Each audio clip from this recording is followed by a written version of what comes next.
WhatsApp ગ્રુપમાં link મોકલી મેં. આમાં મૂકું આમાં. Okay done good. પછી લઈ લઉં.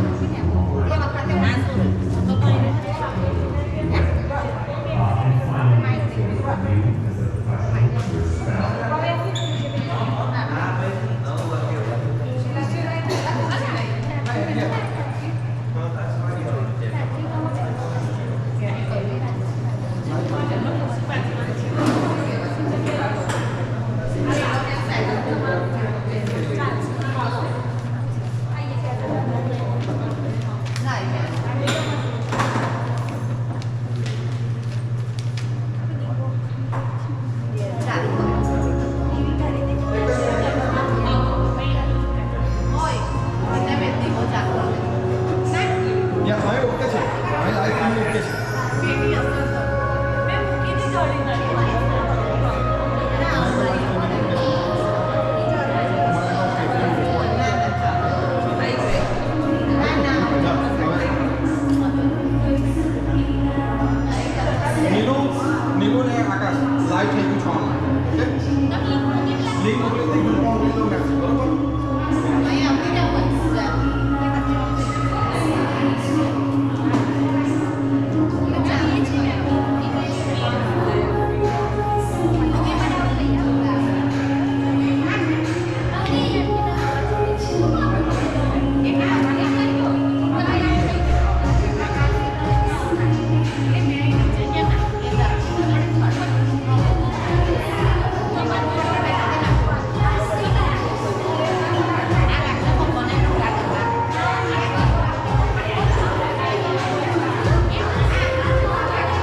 જો આપણા આપણું પવિત્ર ના હોય તો ભગવાન આપણી પ્રાર્થના સાંભળતા નથી. એ ઉપર પાણી તો છંટકાવ થાય, મંત્ર બોલે એટલે મનમાં ભાવના કરવાની કે મારું મન અને શરીર પવિત્ર થઈ રહ્યા છે, મારી ઉપર પવિત્રના કારણે વર્ષા થઈ રહી છે અને મારું મન વાણી અને શરીર પવિત્ર થઈ રહ્યા છે એવી ભાવના કરવાની આ પાણીનો છંટકાવ કરતા. બરાબર? ઓમ પવિત્ર પવિત્રવા સર્વસ્તગત દેવા ઓમ સ્વસ્તિ કોટિકાક્ષમ ચ બ્રહ્મ્યાસ્તરાસતિ ઓમ પુનાત પુનાત પુનાત. હવે આચમન આવે. હવે 3 વાર આચમન લેવાનું. બરોબર? જમણા હાથમાં પાણીને સ્વાહા બોલે ત્યારે આચમન કરવાનું. એવી આપણું મન પાણી ને હૃદય શરીરને પવિત્ર હોય પણ જો વાણી પવિત્ર ના હોય તો કોઈ દિવસ સારા શબ્દ આપણા મોઢામાંથી નીકળે નહીં. અને હૃદય તમારું પવિત્ર ના હોય તો કોઈના પ્રત્યે આપણે ઈર્ષા ભાવના જાગે, કોઈના પ્રત્યે દયા લાગણી આપણે ઉભરીએ નહીં, આપણને ઈર્ષા જ આવે તો આપણું હૃદય પવિત્ર ના હોય. એટલે આચમન લેતી વખત આપણે એની ભાવના કરવાની કે મારું મન પવિત્ર રહે છે, વાણી પવિત્ર રહે છે, મારું હૃદય પણ પવિત્ર રહે છે. આપણું શરીરના 3 સ્વરૂપો છે. આપણને લાગે તો એક જ સ્વરૂપ પણ આપણા શરીરના મૂળ કેટલા 3 સ્વરૂપો છે. એ 3 સ્વરૂપમાં દેવત્વ આવે, પવિત્ર થાય તો જ આપણી અંદર સારા વિચારો આવે. એમાં એક આપણું સ્થૂળ શરીર છે, સ્થૂળ શરીર, સૂક્ષ્મ શરીર અને કારણ શરીર. સ્થૂળ શરીર તો આપણે જોઈ શકીએ છીએ. હવે સ્થૂળ શરીરના મોટા મોટા કોઈ રોગો હોય તો કયા છે? આળસ. જે માણસનામાં આળસ હોય તો હવે તેનો સારો સમય મળે પણ સમયને વેઠવી નાખે. પછી આપણું જે બરાબર સૂક્ષ્મ શરીર છે એમાં મોહ અને લોભ, એ આજીવન આપણે પૈસા કમાઈએ, પછી આપણા માટે પૈસા ભેગા કરીએ, પછી છોકરા થાય એના માટે પૈસા ભેગા કરીએ, પછી ભાઈ છોકરા માટે પણ આપણે પૈસાની જરૂર છે. એ મોહ માયા આપણે છૂટતી નથી. એ આપણા શરીરને છીનભીન કરી નાખે, કોઈ સારું કાર્ય કરવા નથી. એટલે મોહ અને માયા એ પણ લોકો એવા છે કે આપણા શરીરને છીનભીન કરે. અને છેલ્લું કારણ શરીર, એમાં અવિવેક અને અંધશ્રદ્ધા. એવી ગમે તે બાબતમાં આપણે અંધશ્રદ્ધા ઊભી થાય તો સારું કાર્ય આપણે કરી શકતા નથી. એટલે સૂક્ષ્મ શરીર, બરાબર, સ્થૂળ, સૂક્ષ્મ અને કારણ 3 શરીરમાં પવિત્ર હોવી જરૂરી છે. એટલે 3 વાર આચમન લઈને આપણા સ્થૂળ, સૂક્ષ્મ અને કારણ શરીરને આપણે પવિત્ર કરવાનું અને એમાં દેવત્વનું સ્થાપન થાય તો જ હંમેશા આપણે સારા કાર્યો કરી શકીએ. સ્વાહા બોલે એટલે આચમન કરવાનું. બરાબર?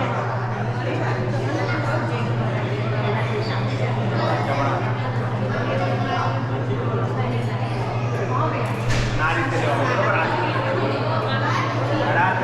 આ રીતે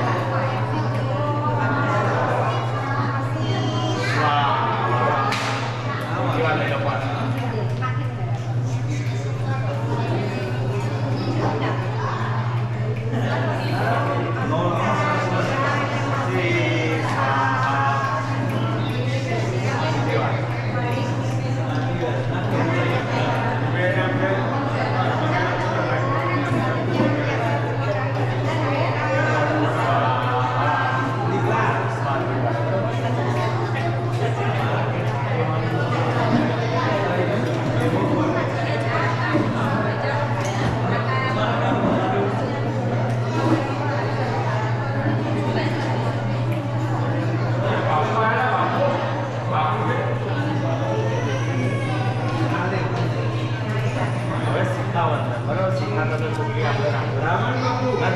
પણ ભાવ એવો કરવાનો કે ભાઈ આ રીતે ચોટલીની જગ્યાએ આ રીતે લાવવાનું પાણી લઈ પાણી પૂરી રાખવાની. મંત્ર બોલે ત્યાં સુધી આપણે મનમાં કઈ ભાવના કરવાની કે ધજાએ ધર્મની ધજા છે. બરાબર? એન્ટ્રી ના કહેવાય. કેવા વિચારો ગ્રહણ કરવા આપણે ભાવના કરવાની કે હંમેશા સારા વિચારો ગ્રહણ કરે અને મસ્તિષ્કમાં સારા જ વિચારો આવે. જો સારા વિચારો હોય તો વર્તનમાં આપણે શું કરી શકીએ? સારું એ ભાવના કરવાની જે મારી અંદર સારા વિચારો મારા મસ્તિષ્કની અંદર આવી રહ્યા છે. ભાવના સાથે આ રીતે મંત્ર બોલે ત્યાં બરાબર આ રીતે મૂકી વાર્તાઓ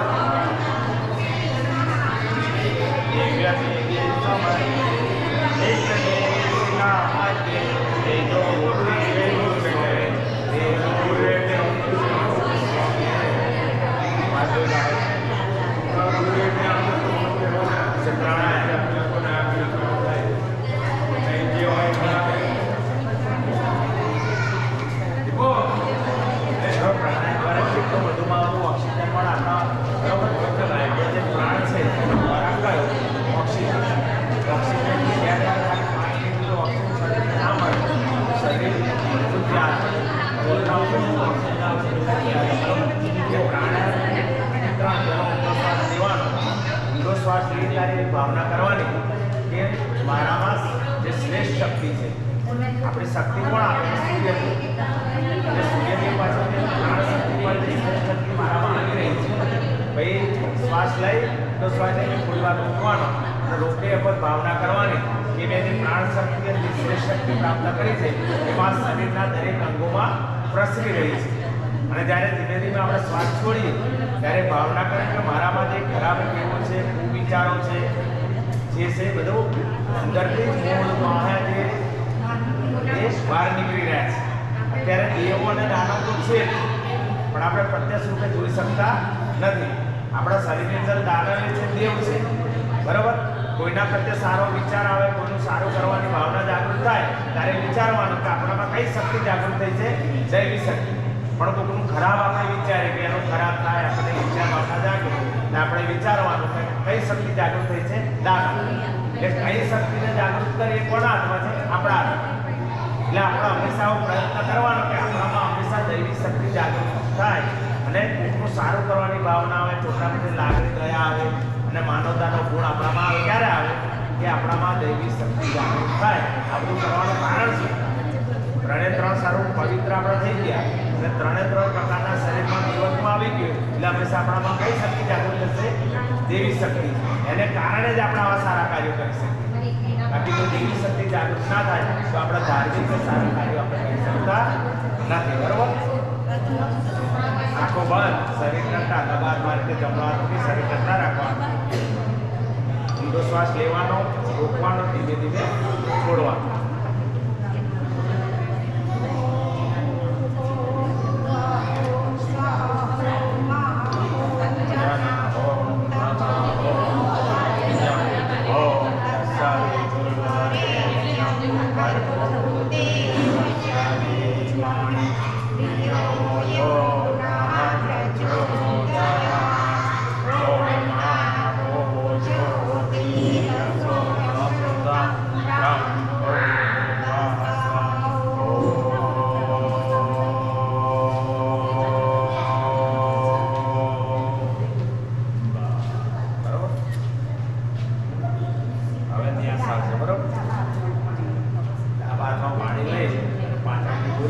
જે જગ્યાએ જમણેથી ડાબી બાજુ આપણે ટચ કરવાનું. બરોબર. ભાવ કરો હંમેશા મારા મોઢામાંથી સારા વાક્યો નીકળે. નાકે અડાડીએ તો અમે આપણે નાકનું કાર્ય કર્યું છે. સારી સુગંધ જ આપણને ગમે, સારી વસ્તુ ગમે એટલે કે જે કંઈ સારું હોય એ જ આપણે ગ્રહણ કરો. હંસનું કાર્ય શું છે કે દૂધને પાણી ભેગું હોય મને શું ગ્રહણ કરે છે? દૂધ જ ગ્રહણ, પાણી ગ્રહણ કરે નહીં. એટલે ઘણીવાર આપણે ઘણા બધા જુદી જુદી વાતો આપણને કહેતા હોય પણ કોનું સારું છે એ જ ગ્રહણ કરવાનું, સાંભળવાનું બધાય પણ ગ્રહણ કઈ વસ્તુ કરવાની કે આપણે યોગ્ય લાગે ને સારું હોય એ જ ગ્રહણ કરવાનું. બરાબર. બીજું ગ્રહણ કરવાનું નહીં. એ ગુણ આપણામાં હોવો જરૂરી છે. બરાબર. ત્યાર પછી કાન એટલે આંખો હોય તો ભાઈ હંમેશા આપણે સારું જ જોવાનું, આજથી સારું સાંભળવાનું. અને અહીં આગળ કરીએ છીએ કે હંમેશા આજથી આપણા સારા અને ધાર્મિક કાર્યો થાય અને કોઈકની મદદ માટે આપણો સતત આપણા પગ પણ સતત ગતિશીલ રહે એવી ભાવના સાથે આપણે પાણી અડાડવાનું. બરોબર. ટીકડીની ભાવના કરવાની.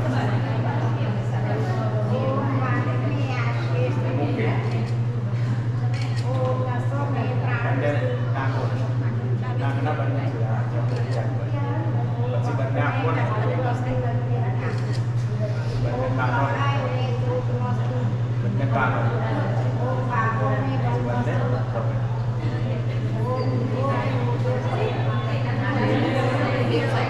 જે વધે છેલ્લે આખા શરીર પર આ રીતે છંટકાવ. બરોબર. બરોબર. આ જોઈ કાઢો.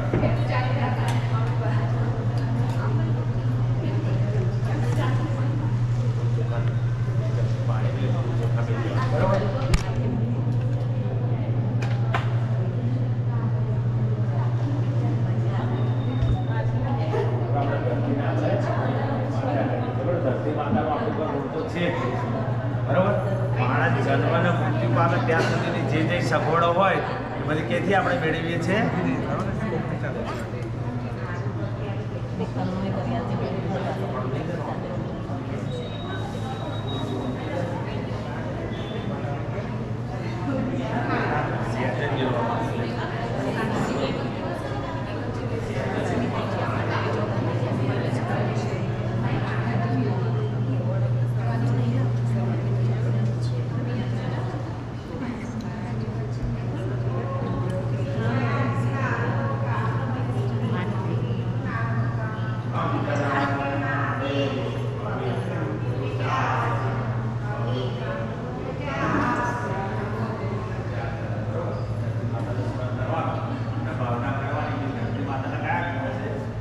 ઉદારતા સહનશીલતા બરોબર ગમે તેટલું આપણે અનાજ હોઈએ તો આપણે આખું ટ્રેક્ટર ભરી ઘેર લાવીએ છીએ ને એટલે ઉદારતાનો ગુણ છે સહનશીલતાનો ભાઈ ગમે તેટલું આપણે ધરતી માતાને ખાઈએ છતાં એ આપણી પર કેવું રહેશે સહન કરી લે છે બરાબર અને ઉદાર એટલે સહનશીલતા બરાબર આ ગુણો આપણા પણ પ્રાપ્ત થાય એ ભાવના કરવાની ચાલો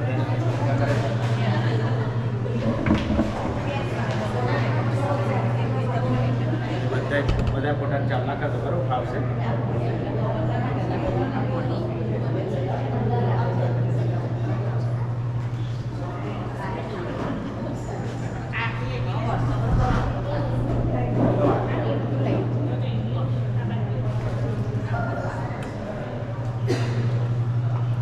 ગણપતિને આપણે વાંચીએ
જેવું તિલક કંઈક ઉપર એટલે અભ્યાસ એમની પ્રગતિ થાય એવી ભાવના કરવાની બરોબર અને વિજય તિલક કે ને લેડીઝને ગોળ ચાલો સાથે કરવાનો ગોળ ચાલકને આ તમને મર્યાદા શીખવાડે આવકની મર્યાદા કે સંસ્કારોની જે કંઈ મર્યાદામાં લઈને જીવન જીવવાનું આ ચાલો આપણને શીખવાડે છે બરોબર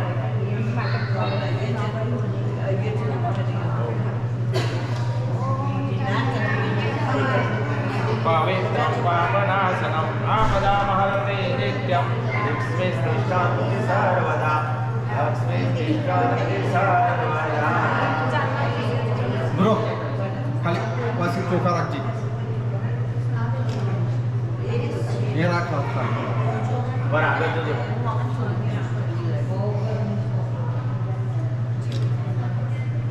ઓકે હવે તું રાખ હાથ રે આકાશ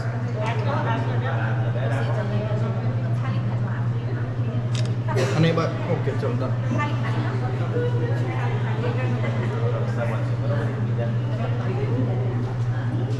ડાબા તે વાત હોય તારે જમણા બરોબર જમણા તમે આકાશકુમાર ડાબા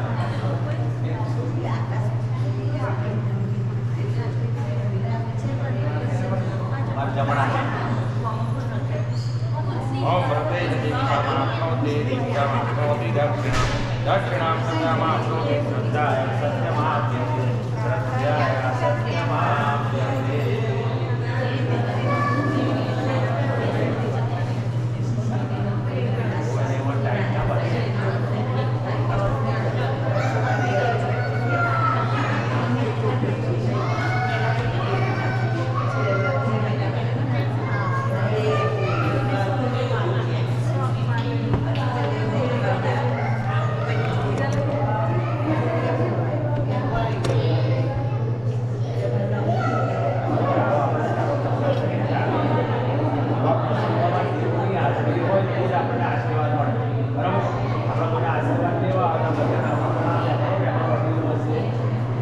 ભગવાનને પણ આપણે આમંત્રણ આપીએ તે હાજર થઈ એ આપણને આશીર્વાદ આપે જેને કારણે આપણું જીવન ધન્ય બને જે પ્રસંગ આપે છે પ્રસંગ આપણો સારી રીતે પતી જાય બરોબર એટલે ભગવાનને આમંત્રણ આપવાનું ભાઈ તમે આ મારા કાર્યમાં પધારી મારી પ્રસન્ન થઈને અમને આશીર્વાદ આપજો એને કારણે મારા સારા કાર્ય છે અમારા જીવનનું કલ્યાણ થાય એવી ભાવના કરવાની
ડોર બંધ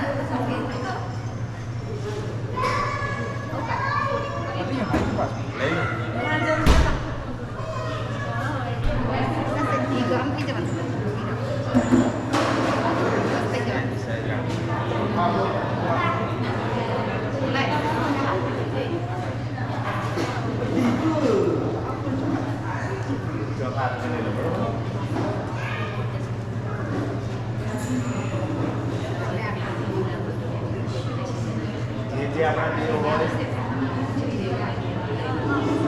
જે હોય ભગવાન હોય આપણી શક્તિ હોય જે માતાને આપણે માનતા હોય જે ભગવાનને માનતા હોય એમનું આપણે આહ્વાન કરવાનું બરાબર એ આવા પ્રસંગમાં પધારજો આશીર્વાદ આપજો એવો ભાવ કરવાનો બરાબર ગુરુ બ્રહ્મા ગુરુ વિષ્ણુ ગુરુ દેવો મહેશ્વર ગુરુ સાક્ષાત બ્રહ્મા તસ્મૈ શ્રી ગુરુવે નમઃ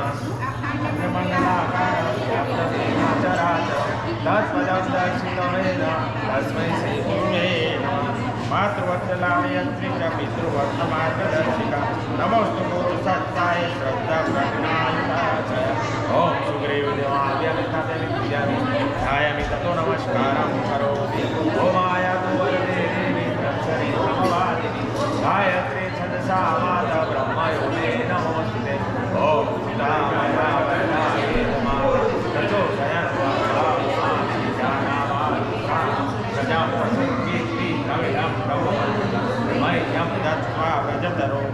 ओम श्री गायत्री देवी नमः व्याख्याने विद्यालय ततो नमस्कारं करोमि जी जोया सुरासुरै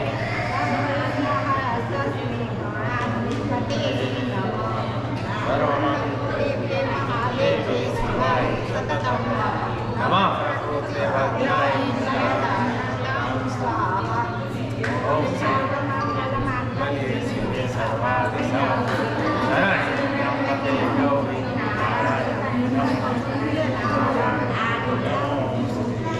ओम श्री माता स्तन्यामि माता स्तन्यामि ततो नमस्कारं करोमि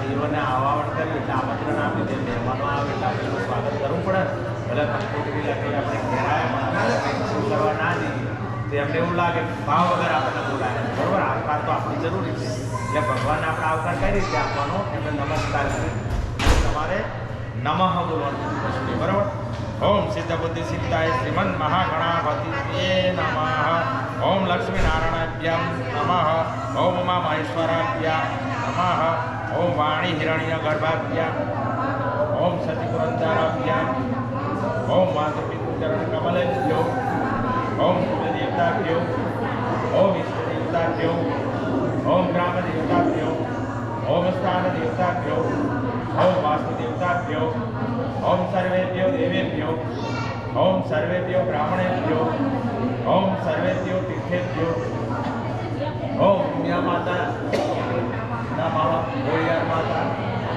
ओम श्री पूजा,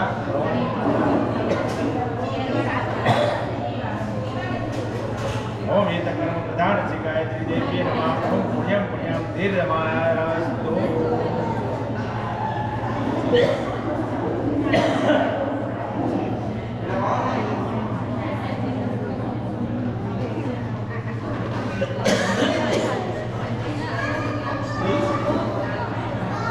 ओम सर्वेभ्यो देवेभ्यो नमः। आव्यामि स्थापयामि नमस्कारं करोमि।